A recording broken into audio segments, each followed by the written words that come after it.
After he was dead, Nilsen poured himself a glass of rum and continued listening to music on that same pair of headphones. Oh, good. The following day, Nilsen purchased a Polaroid camera and took photographs of Ockendon's body in various suggestive positions. He then lay Ockendon's corpse on top of him in his bed as he watched television for hours until he eventually decided it was time to wrap the body in plastic bags and stowed it underneath the floorboards. He needs to maybe stop with the floorboards. He needs to stop it with the floorboards, but, can't stop, won't stop, girl. He's not going to do it, okay? On approximately 4 occasions over the following 2 weeks, Nilsen disinterred Ockendon's body from beneath the floorboards and seated it upon his armchair alongside himself as he watched television and drank. How long was this? Over the course of 2 weeks, he did this 4 times. Okay. Was he a Nosmic? Is he like me and Johanna? Oh, no, he can smell. Oh, so he's just like, sickly sweet rot. He just really wanted that company, girl. Okay, buy yourself a real doll. Or, you know what, how about this? Go out into the world, make friends. I don't know, it's the 70s, go to a fondue party or something. Nilsen killed his 3rd victim on May 17th, 1980. It was a 16-year-old named Martin Duffy. He had hitchhiked his way to London without his parents' knowledge less than a week prior, and he had also been sleeping near a train station as he had nowhere to go once he had gotten to London. Yeah. He came to London because he wanted to learn how to get into catering. He had found a program to teach him how to get into the culinary arts. Okay. When Nilsen encountered Duffy, he described him as looking tired and hungry. So Nilsen took advantage of that, and he offered the teenager a meal and a bed to sleep in, which Duffy obviously appreciated and then accepted. Yeah. After they had gone back to Nilsen's place and he had fed him, Duffy had then fallen asleep on Nilsen's bed. Mistake. At which point, Nilsen fashioned a ligature around the teenager's neck. He then sat on Duffy's chest and tightened the ligature, holding his grip until Duffy became unconscious. Then he dragged Duffy into the kitchen where he proceeded to drown him in the kitchen sink. I like that he keeps flopping back and forth. After that, Nilsen gave Duffy's body a bath, which would then, after this point, become a bit of a ritual. Everybody he killed after this point, he would now give their body a bath after he killed them. It's weird, too, because it's not just his thing. It's a weird amount of serial killers' thing. Duffy's body was placed in several different areas around the flat, sometimes in a kitchen chair, sometimes upon the bed where he had been strangled. The corpse was kissed repeatedly, complimented, and spoken to, and also caressed frequently by Nilsen. He would do this both before and after he had masturbated onto the corpse while sitting upon it. So for 2 days, Martin Duffy's body was kept in a cupboard before Nilsen noticed it had become what he said looked bloated, at which point Nilsen placed it immediately under the floorboards to get rid of it. That's how you get rid of things. You put it under the floorboard. It's like sweeping it under the rug. Before the end of 1980, Nilsen would kill 5 more men. Only one of those 5 victims, 26-year-old William David Sutherland, has ever been identified.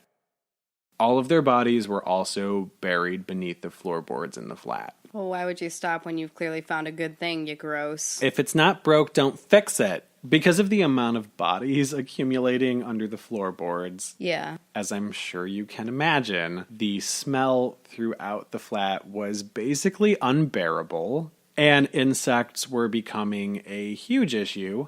It got particularly bad in the summer, at which time Nilsen had decided it was necessary to exhume the dissected bodies, now covered in insects, pupae, and maggots, to dispose of them. After he killed them and he was done playing with them and toying around with them, he was chopping up limbs, cutting them open, doing his own autopsies, taking out organs, whatever he wanted to do with them. All of the bodies were burned in a communal bonfire he had constructed on the waste ground behind his flat. He even went ahead and placed tires on top of the bonfire so that the smell of burning rubber would mask the scent of the bodies he was actually burning. I feel like that's not a thing. It just smells like barbecue and also burning rubber. Well, here's the thing is, I said it was a communal bonfire? Yeah, totally. There were neighbors at the bonfire around it while all the bodies were burning. Super cool. And in subsequent interviews, Nilsen actually said he recalled there being 3 children being in attendance watching the bonfire that evening, and he thought to himself it would be more appropriate if the children were dancing around the funeral pyre. I honestly was waiting for you to say roasting marshmallows. So the morning after the fire, Nilsen went back and he raked through the ashes to make sure that nothing was left behind. Bonfires don't burn bone, man. Weirdly, the only thing that he found when he went back among the ashes was an intact human skull, which he then proceeded to smash with his rake. How did they get the temperature up that high? I don't know. I'm guessing maybe because it was a communal bonfire, there was so much garbage and there was so much on top of it that it burned for probably a really long time. From here, I am actually going to move through some of the murders a little bit more quickly, and sadly that's because there still are so many of them. So on January 4th, 1981, Nilsen encountered an unidentified man whom he described to investigators as, quote, an 18-year-old blue-eyed Scot. The two of them had drinks at a pub in Soho before heading back to Nilsen's flat, where he strangled the man with a tie and put his body under the floorboards. Of course. Of course. That's where they go. Where else would you put a body? That is where they go now. That is their spot. There's a sign. Everything in its place. Nilsen called into work sick on January 12th so he could mutilate the man's body and spend the entire day doing so. Not only was he mutilating that body, but also the body of another unidentified man who he had killed a month prior. So by April, Nilsen had killed two more unidentified victims, whom he referred to as the English skinhead and the Belfast boy. The victims' identities were no longer important to Nilsen, and upon reflection, Nilsen had this to say about it. Quote, end of the day, end of the drink, end of a person. Floorboards back, carpet replaced, and back to work on Denmark Street. Okay, you little trash bag. So the final victim to be murdered at his Melrose Avenue flat was a 23-year-old named Malcolm Barlow, whom Nilsen discovered slumped against a wall outside of his home on September 17th, 1981. This one pulls my heartstrings in all of the worst ways. When Nilsen had gone out and asked him what was wrong and why he was not able to move and why he was slumped over like that, Barlow had informed him that the epilepsy medication he was prescribed caused his legs to weaken and he was sometimes unable to walk. Nilsen told Barlow that he should be in a hospital and getting checked up on, and he lifted him and walked him into his flat before phoning an ambulance for him. The following day, Barlow had been released from the hospital and returned to Nilsen's home to thank him. Right, because he seems to be a good chap. He was invited inside and after sharing a meal with Nilsen, began drinking rum and coke before falling asleep on Nilsen's sofa. Nilsen then manually strangled Barlow as he slept. He strangled him to death this time. He didn't drown him in a bucket or anything. Which makes me wonder why he bothered, to save him in the first place instead of just killing him right then and there. Right, exactly. And then the whole premise behind it, he's attacked pretty much everyone while their guard is super down and or they're asleep. Yeah. So it's not like he was trying to make sure that this person would get better so they'd have a fighting chance and he'd somehow go from there. He made him better and then was like, just kidding. Thanks for coming back, bro. After he had killed Barlow, he then, the next morning, went and put his body under the kitchen sink, so not under the floorboards. Switching it up. In mid-1981, Nilsen's landlord decided to renovate his flat. Nilsen was initially resistant to the proposal. I wonder why. Right. He did end up accepting the offer because the landlord was willing to give him £1,000 so that he would vacate the property and move somewhere else so that they could spend the time renovating the flat. So he moved into an attic flat at 23D Cranley Gardens in North London on October 5th of 1981. Much harder to put bodies under floorboards on an attic flat. The day before he vacated the property, though, Nilsen burned the mutilated bodies of his last 5 victims upon a third and final bonfire he had constructed, this time not in the waste area behind the flat, but instead in the garden. So ruin the garden. Although, let's be fair, no one else was able to use it because he's a jerk. And again, he also made sure that he put, an old car tire on it to mask the scent of the burning flesh. Apparently he's a genius at burning stuff, because what? Right? So in March of 1982, Nilsen met 23-year-old John Howlett in a pub located close to Leicester Square. Howlett was lured to Nilsen's flat with the promise of more drinks. And the two of them did have drinks when he got there, and they watched a movie together until Howlett got tired and walked out into the front room where he fell asleep on Nilsen's bed, which, yes, the bed was located in the front room at this time because I know that you're going to ask me that.